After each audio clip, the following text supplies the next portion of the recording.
گیا تھا توہین عدالت کیس کا، جس پر اب عمران خان پر کے بعد فرد جرم عائد کرنے کا فیصلہ کیا گیا ہے۔ ججز نے فیصلہ سنانا شروع کر دیا۔ اہم فیصلہ اور اہم خبر ہے کہ عمران خان پر فرد جرم عائد کرنے کا فیصلہ 2 ہفتے بعد عمران خان پر فرد جرم عائد کرنے کا فیصلہ کیا گیا ہے۔ یہ فیصلہ ججز نے سنانا شروع کر دیا۔ اس کے مزید نکات بھی اب سامنے آنا شروع ہو گئے ہیں۔ عمران خان پر 2 ہفتے بعد فرد جرم عائد کرنے کا یہ فیصلہ ہے۔ جو ابتدائی لائنز اس فیصلے کی سامنے آئیں اس میں عمران خان پر فرد جرم عائد کرنے کا فیصلہ ہوا ہے۔ جی ہاں، 2 ہفتے بعد عمران خان پر فرد جرم عائد کی جائے گی۔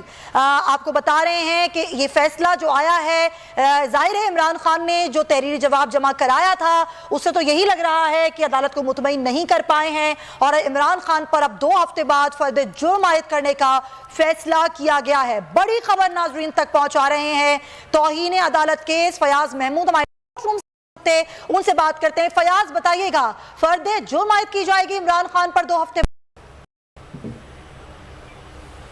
جس میں ججز نے متفقہ طور پہ یہ فیصلہ سنایا ہے، اور یہ عدالت نے کہا ہے کہ عمران خان کا جو جواب تھا وہ غیر تسلی بخش تھا، اور عدالت کے جو 5 رکن لارجر بینچ تھا ان کا تمام کا یہ متفقہ فیصلہ ہے کہ عمران خان پہ فرد جرم عائد کی جائے گی، اور عدالت نے فرد جرم عائد کرنے کے لیے تاریخ مقرر کر دی ہے، اور 22 ستمبر کو عمران خان کو ذاتی حیثیت میں طلب کر لیا ہے، اور توہین عدالت کیس میں اسلام آباد ہائی کورٹ کا یہ 5 رکنی لارجر بینچ